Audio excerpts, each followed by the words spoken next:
This is Town Square Sunday on demand. And now, 1420 WBSM's Jim Phillips. New Bedford has a housing crisis. It's one of the people who is working on that issue is Josh Amaral, New Bedford's Director of Housing and Community Development. His job is to help others create more housing opportunities in New Bedford. Josh is with us today, and it's good to see you again, Josh. Good to see you, Jim. Thanks for having me. Congratulations on this appointment. I know I'm about a year late, but congratulations. Time has flown, so it doesn't feel that late to me. Is it about a year? Yeah, it was. I started on December 12th of last year, and it's been a blur since then. We've got our work cut out for us, and we're getting after it. Josh, how would you describe the job? There are two parts to it, really. It's housing and it's community development. Community development, we don't have as much money coming in from the federal government as we did in the 70s or 80s, but that $3 million or so is being put to good use. We're going to talk about that. So talk about both parts of the job. How much time do you spend doing housing and CD work? Yeah, that's a good question, Jim. I mean, it ebbs and flows. Some weeks are really heavy on housing, meeting with housing developers, overseeing some of the housing developments that are active in the city. Some weeks are more focused on the community development side of things. We have a really great team. We have deputy directors that oversee community development and housing, so they're able to carry forward the day-to-day work. But it's a great job where I show up every day and work on really good community stuff. So one day may be, figuring out the funding sources necessary and the financing to get 200 apartments built. The next day we might be talking about, say, Ashley Park, which is a park renovation project we're undertaking with community development block grant funds, and it's starting to look really, really great. So we're excited for that to open up this spring. So we really run the gamut from, nonprofit programs that we support, kids, summer camps, programs to help folks that are, in need of health services or senior citizens at the senior center. And then there's this whole other side of what we do, which is really produce affordable housing and facilitate housing development to meet this critical shortage we have. Well, let's talk about housing. New Bedford needs a lot more of it, and much of it needs to be affordable. How is your office working in that direction? So last spring, in conjunction with the Mitchell administration, we launched a plan called Building New Bedford. We recognize that New Bedford is experiencing this housing shortage, which is causing prices to rise. This is the same as virtually every other community in Massachusetts, if not the entirety of the Northeast.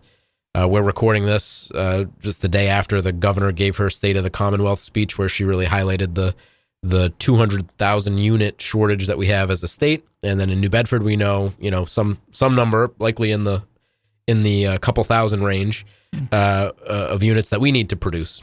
It's challenging to produce housing here because unlike the Boston area, the construction costs are about the same as doing a development in Boston, but the rents here are far lower than Boston. So while the rents are out of reach for too many of our own local residents, or they're getting to that point, they still pale in comparison to what they are in other places. So developers that do projects in, say, Boston or Quincy or up that way, where, the financing for those, they might be renting those units out for $3,000 or $4,000 a month. Those might be $1,300, $1,400, $1,600 a month in New Bedford. And so oftentimes developers are choosing to do the projects there rather than here. So we have to hustle, twice as hard to figure out how we can make the financing on these deals work, how we can get them constructed, and how we build our own sort of ecosystem and pipeline of developers. And so Building New Bedford, the plan that we launched, has a few main areas: facilitating new housing production across income levels, making use of our existing housing stock and space. We talk about looking at vacant buildings in the area and figuring out how we can convert those to housing. That's often much quicker than ground up new housing construction. Promoting home ownership and independent living, just as important as keeping people where they are. A senior wants to stay in their home, but they need some home modifications, or a local resident wants to go from being a renter to becoming a homeowner. We want them to have that path. In so doing, they will free up the unit that they were renting for someone else to move in, so that's just as important. Updating our regulatory framework is another key. This is not stuff that gets people really excited, maybe other than me and a few other folks in the city, but housing development really falls back on having the appropriate zoning regulations in place. You need your right ordinances that govern the planning and the government approval process for these projects. Without that being fairly streamlined for developers and for people looking to build, they opt to go to places where it's easier to develop. So if our rules make it difficult to build multifamily housing in New Bedford, we're doing a disservice to the goals of our program here. We want to establish a regional approach on housing issues. When you talk about zoning challenges, a lot of the towns that surround New Bedford are their rules are not often set up for multifamily housing development, and we know that this is a statewide problem. It's certainly a regional issue, and the towns around us have a role to play in developing multifamily housing as well. So, we want to lead the way on that. We want to lead by example and do our work, but we also want to help the towns to the degree that we can in terms of, lending technical capacity, talking about the different strategies that we're employing and getting everybody on the same page so we can tackle this problem. Let me interrupt for a moment. Are the towns actually reaching out, looking for that information? We've had some. Because historically, they have not. Yeah, no, we've had some productive conversations with the towns. I think there's a lot more work to be done in that area. We recognize, let's say our region, I'm just spitballing, let's say our region's short 5,000 housing units. We recognize that New Bedford might be on the path to developing 1,000, 2,000 or so on. But we have very little buildable land, right? The city's largely built out. The towns around us have much more land that could be built for housing. And in some cases, the market conditions favor that. But historically, towns, and you see this again all throughout the Commonwealth, have been a little hesitant. They worry that by building multifamily housing, you might increase your school population to a degree that's untenable. You might change the character of a town by inviting in new families.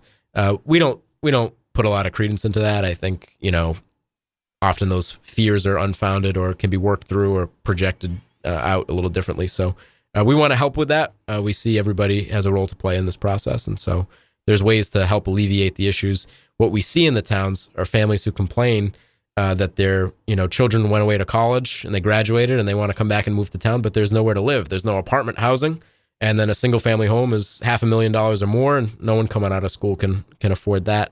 And likewise, seniors who may own fairly large single family houses want to downsize but stay in their town, and they don't have options to do so because, again, no senior housing, no apartment housing. So it's difficult to do that. You get kind of trapped in this large house.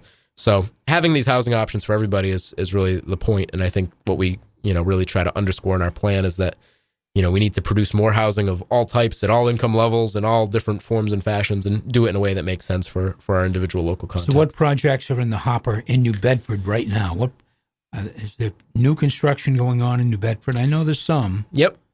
Yeah, we just cut the ribbon about a week and a half ago on the old Holy Family High School. It's 15 units. So it's a relatively modest project, but we're excited to see that one from start to finish. If you drive up and down Union Street, you'll notice a few projects. One's right at the end. It's called 18 in Union. It's on the corner of Route 18 and Union Street. That one's going to be 28 new apartments, and we're really excited about that project. Where's the? Tell me where that is. It's right on the corner of Route 18 and Union at the bottom. It's where the National Club was. Yes. On that block. So going from that block over to the next side street is going to be a beautiful complex. It's coming along, and I think is anticipated to be finished in the next couple months. Going up Union Street a little further, there's going to be 45 new units at 117 Union. That's the corner of, I think it's Cushion Avenue and Union Street, or 2nd Street and Union Street. And that one's the South Coast Development Corporation. We're excited about that project. And then continuing to go west, up on Upper Union Street, there's a project there. 10 at 8th is what it's called, and that's going to be 53 apartments there. So we're excited to see that project through. And then in the meantime, there are another 150 or so units that are in progress at various sites. We have another 150 after that are permitted, but maybe haven't broken ground yet. Mm-hmm. And then I would say another 300 or so that are not really to that stage yet of being permitted, but they're in sort of the pipeline for development. And we're open for business. So we're always looking to talk to developers about their ideas, about sites that may work for housing development, mm-hmm. What the planning process is, what might work, what the city wants to see, and trying to walk people through that process to make it as easy as possible. So, the numbers you just told us about, that's encouraging. You've got some projects that are working. And are they all because of the Build New Bedford plan? Or, in other words, did the impetus for most of them start with the Build New Bedford? I would say the ones that are in progress now, those first ones I mentioned, predate our plan, okay. In some ways significantly. The planning process for some of these new construction or complicated renovations is often like in multiple years. So as much as I'd love to take credit for those, I mean, I think our team deserves some credit for seeing them through to completion. But the idea for those really is, and I think the credit should go to those developers. The city has also committed significant funds, both from our office in terms of home, but as well as ARPA funds that came to the city to making sure those projects are viable. The 300 or so that I say are entering the pipeline and sort of becoming permitted, I think are largely attributable to the plan. Many of these are from developers that we had not previously engaged with, previously engaged with us here in the city, and are often in sites and places that we had not really conceived of as housing development sites. So we're looking forward to getting those rolling and continuing to demonstrate success. I do think, Jim, it's something that there'll be some sort of snowball effect. Every project we do with a new developer who brings in a new contractor, who brings in a new team of subtradesmen, those projects tend to, the word is out, right? It's good to do business in New Bedford. It's a nice place to work, and some of those tradesmen on projects look for their own work to do, and so I think you build a nice little ecosystem, and we'll hopefully have some exponential effects. You're listening to Town Square Sunday. I'm Jim Phillips. My guest is Josh Amaral, Director of Housing and Community Development for the City of New Bedford. These projects you've just told us about, affordable housing, a part of them affordable housing. Give me an idea. Yes, so the projects that are in progress now, and then many of those that are permitted, I would say about 2/3, maybe a little bit more of those are income restricted units. So what that means typically is the only folks that qualify to live in them are those who have their household income is below 60% of the area median income. And then the rents for those units are sort of capped at a number that is deemed affordable to them. So you're addressing some of these affordable housing issues. Yeah, we go beyond that, though, too. And we argue that there's a need for market rate housing as well. So, I worry specifically about folks who, and there are a lot of people in this category in Greater New Bedford who make a little bit more than 60% of the area median income, and they're having just as hard a time finding homes. We have to make sure we're developing for all places on the income spectrum. In some cases, I think of an example of like a young professional, maybe born and raised in New Bedford. They have the choice. They just graduated college, say, and they have the choice of renting a double parlor, 1,200 square foot unit tenement apartment, and we have many of those. That was my first apartment, was something like that. Mm-hmm. Or would they prefer a one bedroom in a newly renovated building with new appliances and all that? I think younger professionals might prefer the latter unit, but if we don't provide those options to folks, they end up competing with families who need the family style unit. Yep. So really, I think anywhere we can make an impact, we want to do that, and we want to make sure we have options for everybody. We keep hearing there isn't enough vacant land in New Bedford to build housing. We know there's not a lot, but you've rattled off a few projects. That land was found. Yeah, we've had more success with renovations of buildings, or what they call adaptive reuse, taking an old church building, an old school building, and figuring out how we can reconfigure that into housing. If you drive around the city, it's you don't see a lot of like multi-acre sites that you could develop, and then some of the ones that you do are probably better situated for commercial development of some kind. Sure. But old mills have been very successful for us over the last, couple decades in terms of housing development. There's a few out there. I think there's a reason they weren't addressed sooner, right? And many of these buildings are over 100 years old. And so the ones that are salvageable and can be used for housing development, we want to put them into motion, because that's where you might get bigger bites at the apple. While we're happy with a 15-unit project or a 50-unit project, we'd love to see more 200-unit projects as well. All right. Josh, Governor Healy voted a significant portion of her State of the State speech, you referenced it, to the housing issue. Cornerstone of her plan is a proposal for a transfer fee, and that is a tax taxing higher dollar real estate sales, more than $1 million, to raise money to build affordable housing in Massachusetts. Lots of pros and cons. Developers hate it, and property owners, I think, hate it, maybe more so than developers.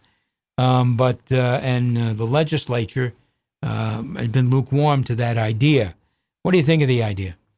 So we haven't taken a position on that proposal as a city.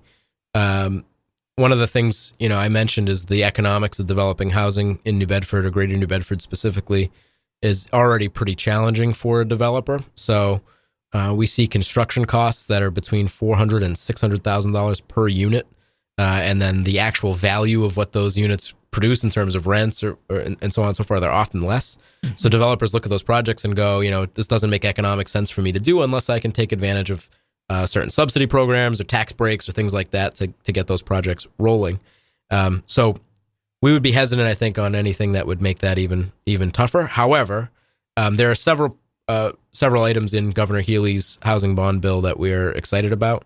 One is the creation of a momentum fund, which is the Commonwealth, in effect, lending or taking ownership stake in housing developments at lower interest rates than banks have typically offered. There's some programs in there to develop moderate income housing and market rate housing in some cases in gateway cities that we think are helpful. We have a growing vacant property initiative, as I mentioned, and there's some funds through that as well that would help us. So there's a few different buckets of funding and programming created in the governor's bond bill that we would wholeheartedly support and endorse, and we want to see those come to fruition. Have you set a goal for the number of housing units you'd like to see by, 2026? We haven't yet. I think it's something of a moving target. One of the things we've looked into studying is the exact gap in units. It's a tough thing to get a real handle on, especially regionally. So while it's easy maybe, or easier for the state to say based on population trends that we're 200,000 units short, it's harder to do that on a micro local level.